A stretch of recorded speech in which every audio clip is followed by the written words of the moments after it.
Il y a les règles que l'on vous enseigne ouvertement, celles que l'on répète à voix haute comme des principes moraux ou sociaux.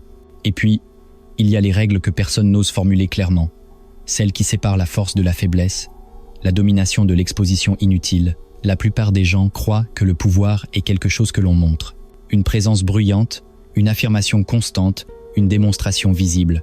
Mais certains esprits ont toujours su que la vérité est ailleurs.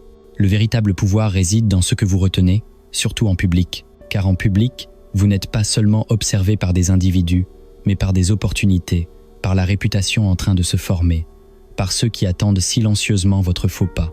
On ne s'élève pas en étant impressionnant aux yeux de tous. On s'élève en étant irréprochable. Et il existe des comportements, discrets, profondément humains, qui détruisent lentement, mais sûrement votre aura, votre mystère, votre contrôle, dès l'instant où vous les laissez apparaître. Le premier est la plainte publique. Beaucoup pensent qu'elle rend plus humain, plus proche, plus réel. En réalité, aux yeux de ceux qui détiennent le pouvoir, elle révèle deux failles fatales, l'absence de contrôle et l'attente implicite de compassion. Les deux sont toxiques. Le pouvoir attire ceux qui savent endurer sans exposer leur douleur. Dès que vous exprimez votre frustration devant témoins, vous adoptez une nouvelle identité. Vous n'êtes plus perçu comme une menace potentielle, ni comme une énigme, mais comme quelqu'un qui manque de quelque chose. Et le monde commence à vous traiter en conséquence. Le silence, dans l'adversité, crée l'inconfort chez les autres. Ils se demandent comment vous pouvez encaisser sans broncher. Cette question vaut plus que 1000 justifications. Vient ensuite l'aveu public d'insécurité. En privé, avec une personne de confiance, peut être, mais jamais devant un public. Ce que vous admettez publiquement devient une vérité acceptée, même si elle ne l'était pas au départ. Dire « Je ne suis pas bon dans ce domaine » assez de fois suffit à convaincre les autres que vous ne le serez jamais. Dire « Je manque de confiance » pousse les gens à ajuster définitivement leurs attentes à la baisse. Les apparences façonnent la réalité sociale. Rien n'érode l'autorité plus vite que le fait d'offrir volontairement ses failles. Même lorsque le doute vous habite, vous devez préserver votre cadre. L'incertitude intérieure doit rester invisible derrière une posture maîtrisée. Ce n'est pas ce que vous affirmez qui trouble les autres, mais ce que vous refusez de révéler. Un autre comportement destructeur consiste à se vanter de ses projets. On voit souvent des individus annoncer bruyamment leurs grandes ambitions, exposer leurs plans avant même qu'ils ne prennent forme. Cette transparence prématurée produit deux effets immédiats. D'une part, elle élimine toute urgence chez ceux qui pourraient vous soutenir. Après tout, vous semblez déjà avancer. D'autre part, elle offre une carte détaillée à ceux qui pourraient vous freiner ou vous saboter.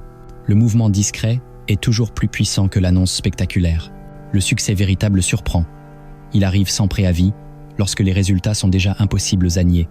Et lorsque l'on vous interroge, un sourire vague, une réponse évasive suffisent. Le pouvoir se construit mieux lorsqu'il n'est pas observé pendant sa croissance. Il est tout aussi dangereux de prendre publiquement parti dans des conflits insignifiants. Beaucoup confondent loyauté et exhibition émotionnelle. En réalité, intervenir dans les querelles des autres vous rend prévisible. Vous gagnez des ennemis inutiles, créez des alliances fondées sur l'émotion plutôt que sur la stratégie, et surtout, vous révélez vos valeurs avant même d'avoir le pouvoir de les imposer. La neutralité publique n'est pas de la lâcheté, c'est une conservation stratégique. Laissez les autres se dévoiler, s'affronter, s'exposer, vous observer, vous mémoriser, vous vous positionnez. La fin d'attention est un autre poison silencieux. Rien ne trahit plus la faiblesse que le besoin visible d'être validé, apprécié, remarqué. Dès que les autres sentent que vous avez besoin d'eux, psychologiquement, ils prennent l'ascendant. Celui qui entre dans une pièce, en cherchant l'approbation, devient interchangeable. À l'inverse, celui qui se présente avec calme, détachement et absence de besoin crée une présence impossible à classer. Et ce qui ne peut être classé ne peut pas être facilement rejeté. L'influence naît de l'indépendance émotionnelle, pas de la demande. La pression publique est un test permanent. Accusations, désaccords, confrontations ouvertes. Ce ne sont pas les explosions qui trahissent le plus, mais les micro-fuites. Une voix qui se crispe, un regard qui vacille, une posture qui se referme. Le public perçoit ces signaux instantanément, souvent sans en avoir conscience. Et à cet instant précis, le mythe se fissure.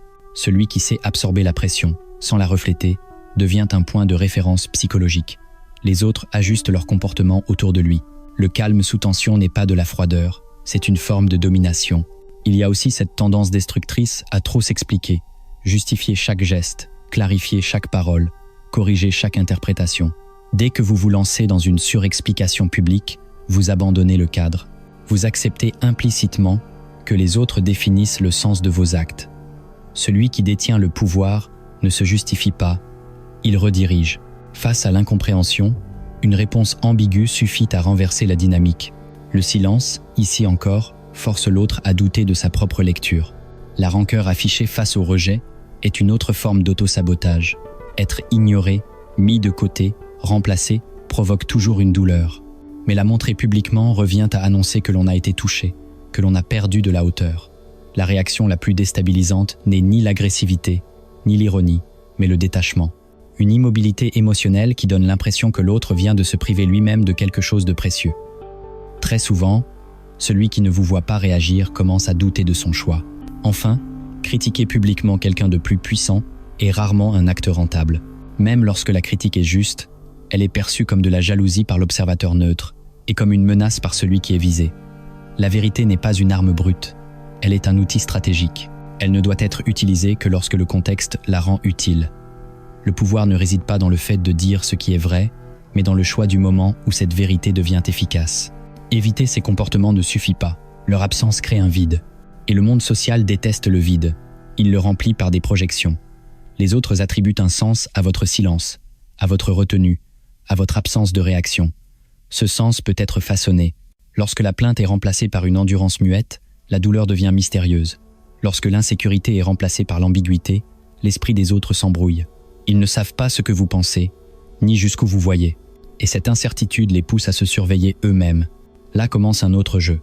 Non plus celui de l'évitement, mais celui de la construction. Le pouvoir ne s'affirme pas par l'agression, mais par la précision, par ce que vous montrez avec parcimonie, par ce que vous laissez deviner sans jamais confirmer. Dans cette discipline du retrait, chaque silence devient une ponctuation invisible, chaque absence une déclaration implicite, et tandis que les autres parlent pour remplir l'espace, vous laissez l'espace travailler pour vous. Lorsque le vide est créé, il ne reste jamais neutre. Il attire les interprétations, les suppositions, les projections, et c'est précisément là que le pouvoir cesse d'être défensif pour devenir constructif. Une fois les comportements faibles éliminés, ce que vous installez à leur place détermine la forme exacte de votre domination. Non pas une domination bruyante, mais une domination gravitationnelle. Les autres ne savent pas pourquoi ils s'ajustent à vous, mais ils le font. La plainte ayant disparu, ce qui apparaît est une endurance illisible. En public, endurer sans commentaire n'est pas un acte passif. C'est un signal. Il dit que la douleur existe, mais qu'elle ne mérite pas d'être exposée. Cette retenue trouble profondément, car l'être humain est conditionné à mesurer la gravité d'une situation par l'intensité émotionnelle qu'elle génère. Lorsque l'émotion manque, l'esprit cherche ailleurs une explication. Il imagine des réserves cachées, des plans silencieux, une profondeur qu'il ne peut sonder.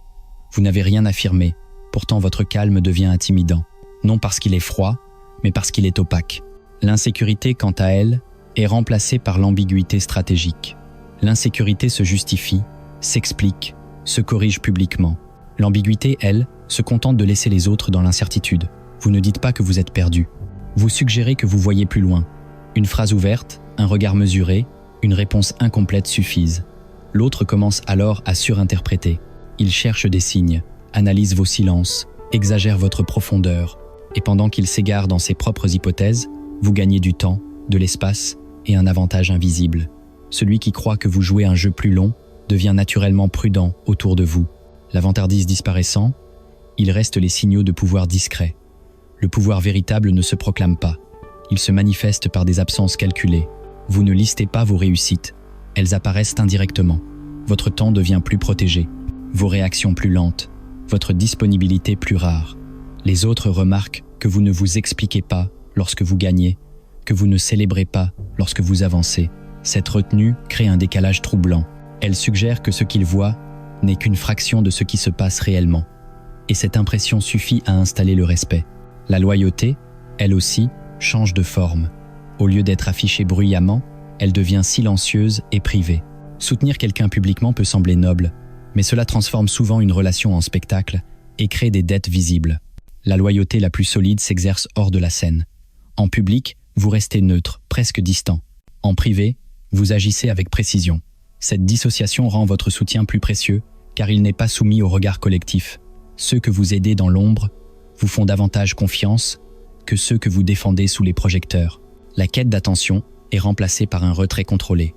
Là où la majorité entre dans une pièce avec du bruit, vous entrez avec du timing. Vous parlez rarement, mais vos paroles tombent lorsque le silence les attend. Vous ne cherchez pas le centre. Vous vous placez légèrement en périphérie.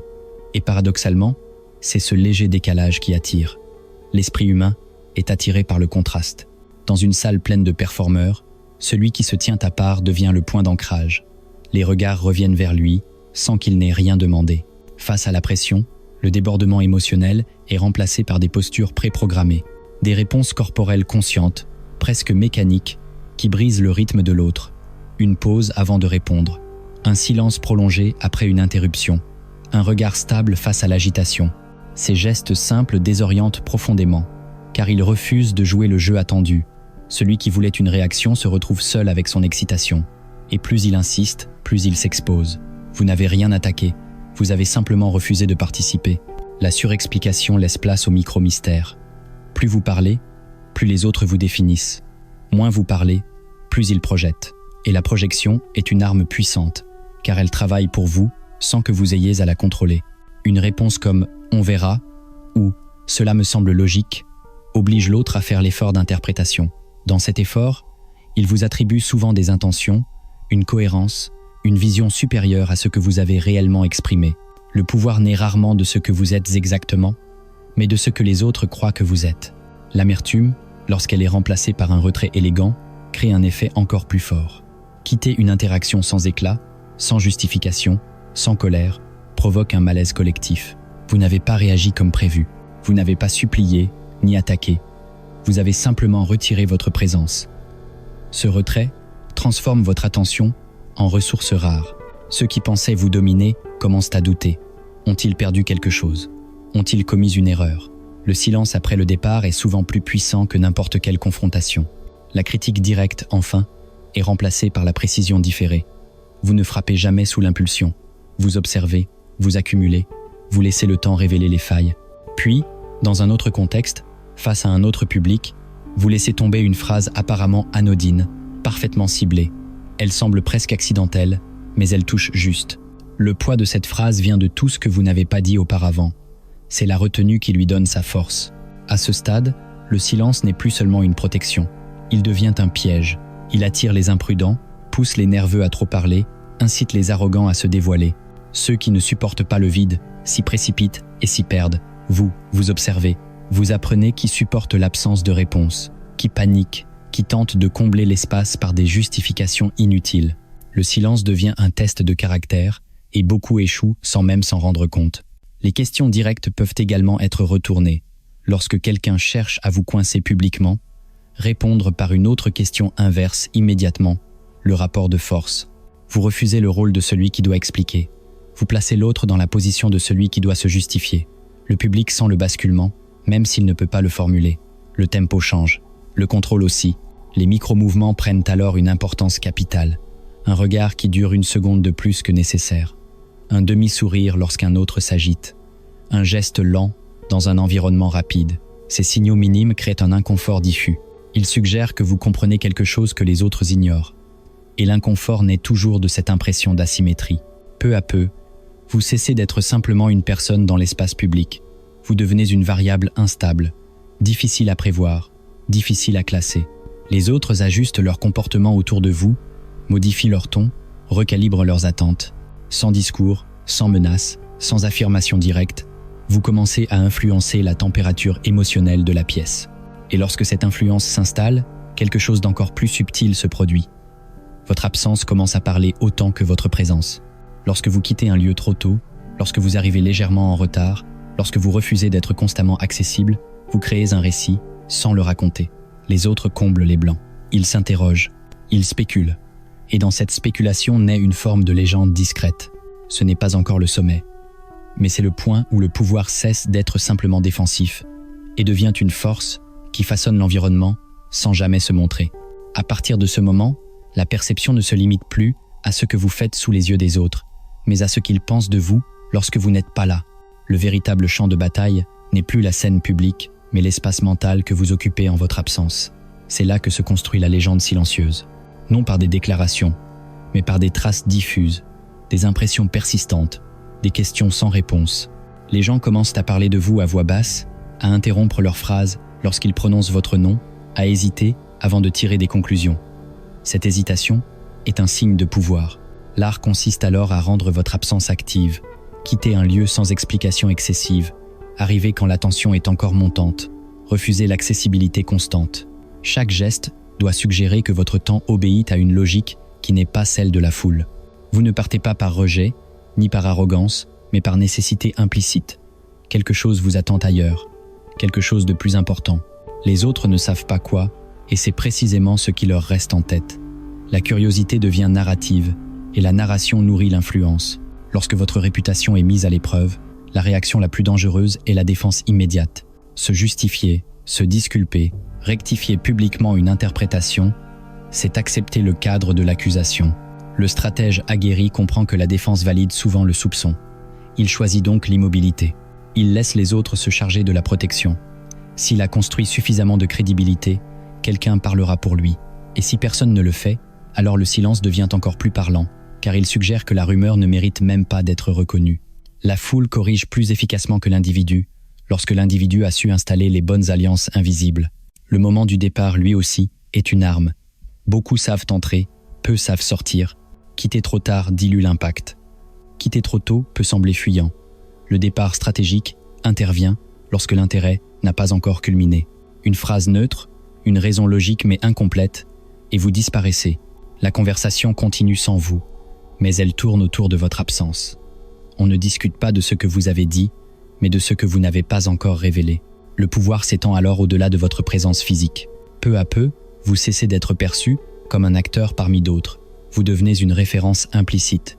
Les comportements se calibrent en fonction de ce que l'on imagine être votre jugement, même lorsque vous n'êtes pas là pour l'exprimer. Cette influence indirecte est la plus stable, car elle ne dépend pas de votre énergie constante. Elle s'auto-entretient. Les autres la renforcent en s'y adaptant. À ce stade, le silence change encore de nature. Il n'est plus seulement protecteur ou provocateur, il devient un piège. Les plus nerveux cherchent à le remplir. Ils parlent trop, se justifient, exposent leurs intentions. Les plus arrogants tentent de le défier, révélant leur besoin de reconnaissance. Vous n'avez rien fait, et pourtant chacun se révèle par contraste. Le silence devient un filtre. Il sélectionne ceux qui supportent l'absence de validation et ceux qui s'y effondrent. Les questions posées en public sont également des opportunités de renversement. Répondre directement donne le rythme à l'autre. Retourner la question ou la déplacer change immédiatement la dynamique. Celui qui demandait devient celui qui doit expliquer. Le public perçoit instinctivement ce basculement. Vous n'avez pas gagné un argument, vous avez gagné le tempo, et celui qui contrôle le tempo contrôle la perception. Les micro-signaux prennent alors une dimension presque théâtrale. Un regard tenu une seconde de trop, puis relâché. Un léger sourire lorsque l'autre s'enflamme. Un mouvement lent dans un environnement pressé. Ces gestes sont compris sans être analysés. Ils disent « Je ne suis pas pris dans ce moment, je le vois de l'extérieur ». Cette distance crée une asymétrie psychologique, et toute asymétrie non expliquée engendre du malaise, puis du respect. Il devient également crucial de savoir qui vous observez réellement. En public, votre attention doit sembler diffuse, presque distraite. En réalité, elle est précise. Qui cherche à vous impressionner? Qui vous imite inconsciemment? Qui feint l'indifférence tout en surveillant vos réactions? Observer sans être vu est une des formes les plus pures de contrôle. Celui qui est conscient d'être observé modifie son comportement. Celui qui ignore qu'il l'est se trahit. Face au manque de respect, la réaction la plus efficace reste l'absence calculée. Retirez votre énergie d'une interaction. Détournez votre attention sans éclat. Parlez à d'autres. Changez d'axe. Vous ne punissez pas. Vous ne corrigez pas. Vous retirez simplement l'accès. L'autre ressent un froid inattendu. Il s'agite, surcompense, cherche à récupérer ce qu'il a perdu sans comprendre comment. En tentant de reprendre le contrôle, il s'expose davantage. Vous n'avez rien fait, et pourtant, la dynamique a changé. Il est parfois utile de laisser tomber une phrase courte, parfaitement synchronisée, qui résonnera longtemps après. Une phrase simple, presque anodine, mais ouverte. Tu comprendras plus tard. Le silence est parfois plus clair. Tout le monde voit ce qui apparaît, peu comprennent ce qui agit. Ces phrases ne cherchent pas l'effet immédiat. Elles s'installent dans l'esprit. Elles sont rejouées intérieurement, associées à votre présence. Ainsi, votre influence se prolonge au-delà de votre voix. Peu à peu, l'espace public vous transforme en énigme vivante. Vous êtes à la fois accessible et distant, poli et imprévisible, calme et potentiellement dangereux. Cette dissonance empêche toute étiquette stable, et ce qui ne peut être étiqueté ne peut être neutralisé. Vous devenez une force que l'on sent sans pouvoir la définir. C'est ici que beaucoup s'arrêtent, croyant que le contrôle de soi suffit. Mais la maîtrise véritable exige encore une chose, la précision. Le calme sans intention est de l'inertie, la retenue sans direction est de la passivité. Le pouvoir, pour être réel, doit être utilisable. Non pas constamment, mais au moment exact où il produit un effet maximal. Le silence, alors, cesse d'être un refuge pour devenir un appât. Lorsqu'on vous provoque, vous offrez une pause, un regard, une immobilité totale. L'autre, privé de réponse, s'emballe. Il parle trop, révèle trop, se contredit. Le public observe ce déséquilibre. Vous restez intact. Le silence a fait son œuvre. Vous apprenez aussi à détourner l'attention sans confrontation. Un sourire léger, un changement de sujet élégant, une remarque qui déplace le centre de gravité de la discussion. Celui qui voulait vous piéger se retrouve isolé dans sa propre agressivité. Vous n'avez pas gagné contre lui, vous êtes passé à côté, et ce passage à côté est une forme de domination. À la fin, votre présence ne cherche plus à impressionner. Elle trouble, elle déstabilise les certitudes, éveille l'imagination, crée une tension que personne ne peut expliquer clairement. Vous n'êtes plus simplement respecté, vous êtes anticipé. On ajuste son comportement avant même de savoir pourquoi. Ce n'est pas la peur brute qui vous entoure, mais une prudence diffuse.